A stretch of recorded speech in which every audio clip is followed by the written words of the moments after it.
Hello ladies and gentlemen, this is Rise of the Phoenix, and this video is going to be an updated Gandalf the Grey Commander Guide / a bit more of a deep dive than my first Gandalf the Grey video.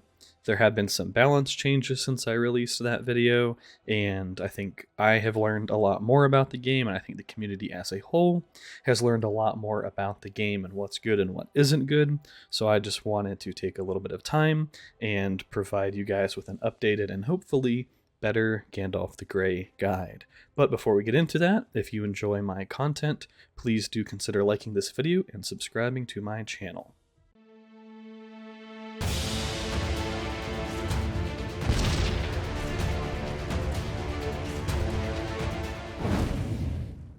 Welcome back, everyone. I have pulled up the build screenshot, and it probably won't take many of you very long to realize that there are not that many skill points in this build, and Gandalf gets a ton of skill points. So what I've basically done is I have 3 different Gandalf builds that I use for different situations. However, all 3 of those builds always take these core points, I guess that's what I want to call them. Like, this is kind of, in my opinion, what the core of his skill build should look like. In my opinion, you should take these skills 100% of the time, regardless of what you're doing. And then you're going to add points in specific places based on what you're doing. For example, if you're PvPing against evil factions or people that are using alchemists, you're really going to want high alert. If you're PvPing against good factions, well, you're probably not going to want high alert, unless, I suppose, if you're on a normal server and that good faction is using alchemists. But I play on roleplay servers, so my perspective of the game does come with that in mind. So some things that I say might not always be applicable to normal servers, since I have the experience on roleplay servers, not normal servers. Anyways, let me go ahead and take the picture down. And the first build we will talk about is the anti-alchemist build, or the anti-evil faction build. My faction is currently at war with Mordor right now, and there is one mistake on this build. This should be 2 in the gray. This should be 7 in Free Peoples. I was respecking to go fight a Witch King, and I accidentally misclicked 1 extra point in the gray because my phone lagged for a second, and I just didn't feel like resetting it when ultimately it's probably not going to make that much of a difference in the long run. Anyways, this anti-evil build, you pick up Champion of the Light, meaning orcs, urukai, and trolls take 28% increased damage. Super good. If you compare that to something like other damage boosts such as Nobility, Nobility's a 21% damage boost to men. This is a 28% damage boost for your whole army against anything that's not evil men or beasts, so Mumakils. Super good skill. I also use this for taking tiles, but I'll show you guys the tile build here in a second. And then High Alert. This is just like a super obvious choice against evil factions when they are running alchemists. Minus 50% damage is just, it's awesome. It's super good. Nothing more to say about that. So I think against evil factions, his Respect 5 tree is amazing. And I think in most cases, his bottom R0 tree is quite amazing as well. Wizard is somewhat of a point of contention, especially when compared to the gray, and we'll kind of talk about that here in a minute once we move on to a tile build. Speaking of which, I really wish there was a way that you could like just hit max. So I'm going to respec him to a tile build, since I'm going to take a couple more 300s before I go to bed tonight. Free Peoples is also somewhat of a point of contention as well. It's one of the things that I actually really love about Gandalf the Grey, is that you can build him a bunch of different ways, and people kind of can let their own play style shine. So this is the point where people start having somewhat different opinions. Some people really like leveling up Wizard, and some people really like leveling up the Gray. So the pro of the Wizard is you're going to reduce enemy defense by even more, which, and like, thankfully, what makes this good is that this lines up with your convener round. So this lasts 3 rounds, convener lasts 2 rounds. So if you're going to level up the wizard, keep in mind you're going to be reducing your healing and slightly reducing your avoidance, or I should just say the damage mitigation, because avoidance is just a source of mitigation really when you get down into it. So if you level up wizard, you are gaining offensive power because you're going to kill more of the enemy army in those rounds of combat, especially those convener rounds of combat. If you're leveling up the gray, you're trading some offensive firepower for more sustainability. I think either option is viable. I've tried both, and personally, I actually like taking the gray with fleeting movements a little bit more than I had the wizard. So this is respect 5, wisdom 4. This is what I've been using for taking 200 plus power tiles. I can show you some combat logs here in just a second. I keep White Council in Champion of the Light. Champion of the Light because as a good faction fighting neutral tiles, I'm always going to be running into Orcs, Urukais, and particularly on 200 plus power tiles, there are always trolls. Like, I'm 99% sure there's at least one army with trolls in the 2 armies that you have to fight. And White Council, I think the damage mitigation from White Council is going to greatly outweigh the amount of healing that you will do from the gray. Unfortunately, gray's healing scales not very well. It's a 6.6% increase per point, and the proc chance does not go up. So the gray's scaling is kind of suspect. The reason that I chose to put points in the gray is not necessarily the healing, it's the fleeting movements. 32% chance on 2 units is actually a pretty decent chance to avoid damage, and it's going to go off 3 times on rounds 3, 6, and 9, if my quick math is correct, since it's a 2-round cooldown. So across 2 units, that's 6 different chances to avoid damage, and it happens essentially 1/3 of the time, meaning you should be able to avoid 2 hits, hopefully. And I think that, just like with White Council, any damage that you evade is effectively mitigation. I think that amount of mitigation is most likely going to outweigh the additional healing that dumping these 3 points into the gray would provide. So let me pull up a couple of tile reports if I have any. So basically what I've been doing on 300s is I send Arwen in first to weaken the first enemy army. This is pretty brutal. T4 trolls are always pretty rough because I'm always running 3-unit armies. Then I send in Gandalf the Grey. Keep in mind that this particular combat log doesn't really count because this was a very weakened army. And then Gandalf the Grey fights army number 2. See here, in this case, 2 armies, each with 2 troll units. This is exactly why like Bow Knights and Champion of the Light are so good for tiles, in my opinion. At least the higher power tiles. And then Aragorn comes in and finishes the job. I don't want to send Aragorn in first because he would take too many casualties, and I definitely don't want to send him in second because the second army that I send on 300 tiles pretty much always fights 2 back-to-back fights.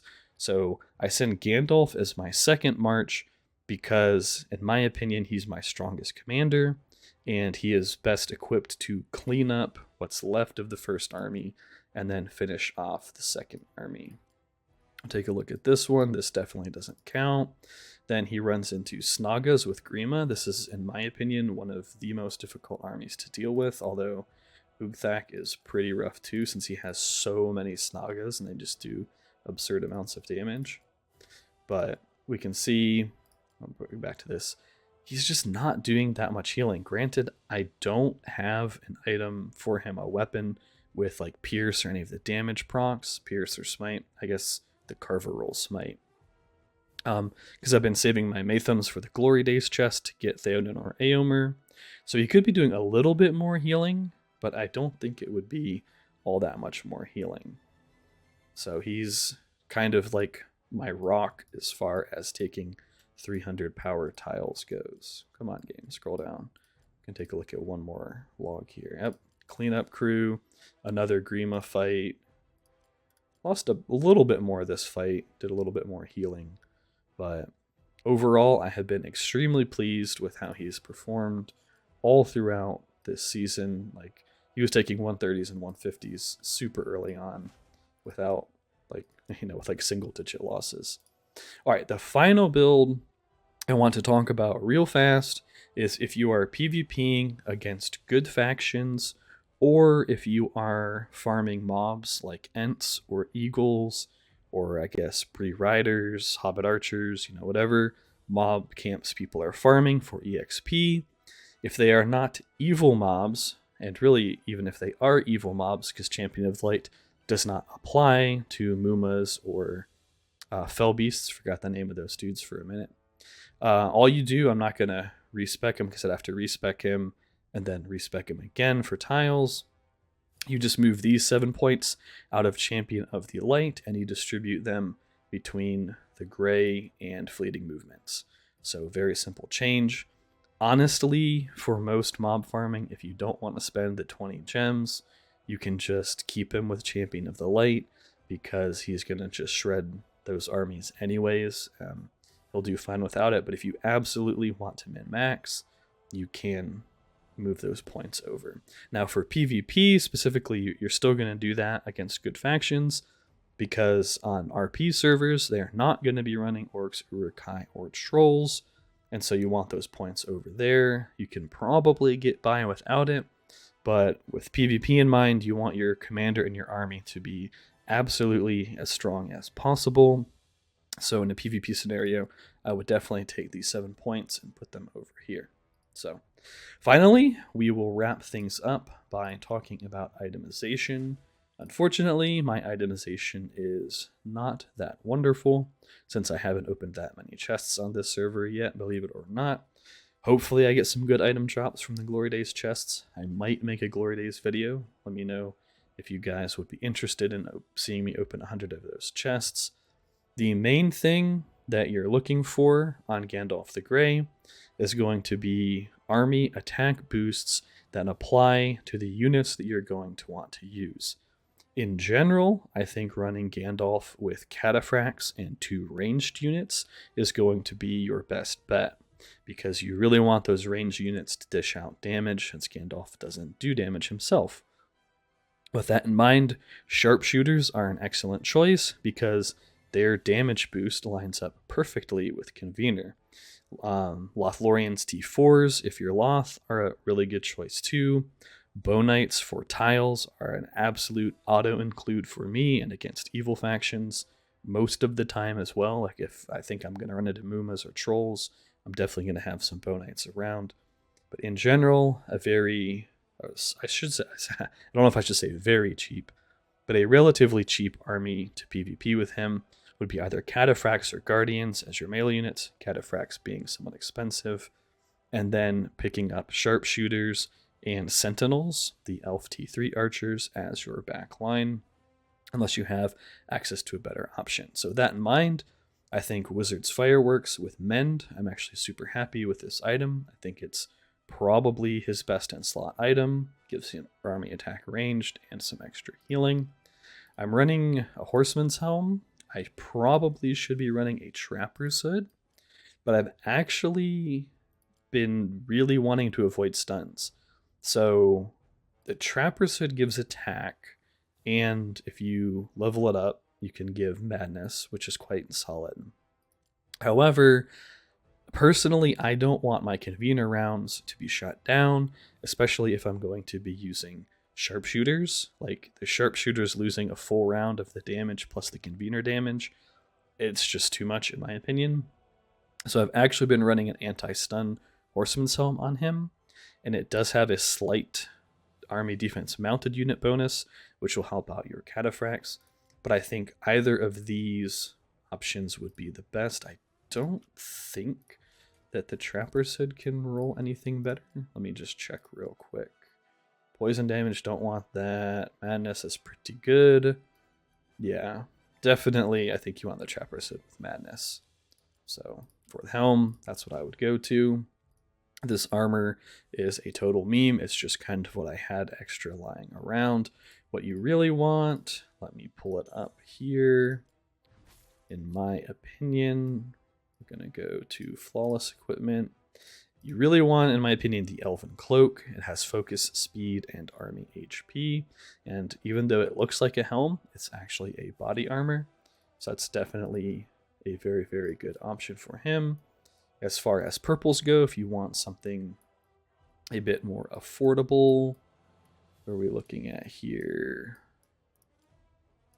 One of these, I think one of these can get focus. It might be the quilted armor. Do I have a quilted armor? I should check. There's one that can roll focus, and that's quite solid on him. Yep. So I think quilted armor with focus is actually pretty good. Normally, I don't recommend like scaling up main stats on commanders, but in Gandalf's case, he has so many different things that scale with his focus. Like White Council scales with focus. What's it called? Mithrandir scales with focus. So, and like those are two of his most important abilities. So I do think that that is a very viable option. Alternatively, Scale Mail is not a bad budget option either. Might focus and army defense melee. And if you're going to run this, I think you'll want to run melee figure just to let your front line tank even more damage for you. But all in all, I think you really want the body armor with health, the Elven Cloak. And then weapon, really what you're looking for if you're going to invest any reasonable amount of points into the gray. Hopefully you want something with this pierce slash smite slash whatever all the other versions of this are. You know, just the chance to deal extra damage, because that gives a chance to deal extra activations of the gray. But really what you want army attack either ranged, or you want army attack men, army attack elves.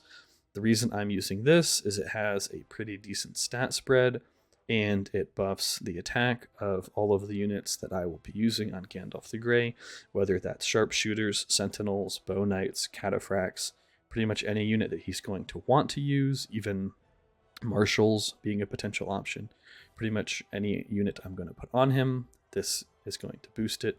Unfortunately, it didn't get the mind split. That would have been a little bit better, but it's all good. Pretty decent item for now. A very popular option and a more of a budget option is a Carver with Smite to help proc that extra healing. It also has a nice distribution of might and focus, and gives army attack. If you're going to go with a Carver, you really want to take it to 3 stars as quickly as possible. That way you get that +2 attack. That is the big advantage of a purple weapon over a yellow weapon, is that you can hit that 3-star breakpoint a lot easier than with yellow weapons. So in general, look for things with focus, look for things that boost the attack of your units, and then fill in whatever's left with anything that's going to help your front line survive for longer. So that's my thoughts on itemization. And I touched on it briefly, so I'm going to do this really quickly because this video is already getting quite long. Of course, Gandalf is out in the field because he's supposed to be taking tiles. Oh, I guess I need to reinforce him. This is probably not a super optimal army composition, but I had a bunch of extra cavaliers in my barracks. What I really need to do is bring these guys in on him, and I don't know, I'll figure out the split after I make the video. But this is a pretty ideal army composition in my opinion. Sharpshooters instead of the sentinels are super good as well. Or if you're doing PvP, like I have the bow knights here specifically for PvE to kill the trolls. If you're doing PvP, I would have sharpshooters instead of the bow knights, and then I would have sentinels as well as my backline. Cataphracts are, in my opinion, the best T3 unit that you can put in the front, but Guardians are a fair budget option, and with their new fire resistance, which did just get nerfed, against alchemists specifically, they'll probably end up being more tanky than cataphracts, although cataphracts with their full protection plus high alert should be tanky enough against alchemists anyway. So, all right, guys. Whew. That was quite a video. I feel like I was talking super fast that whole time. Anyways, that's it for this one. I hope you guys enjoyed it. Hope you learned something useful. Do let me know your opinions on my thoughts and ideas and opinions on Gandalf the Grey. Do you agree with White Council over the Grey title? Or do you think I'm super crazy for taking his R5 over his top R0? I'll see you in the next one. Rise of the Phoenix, over and out.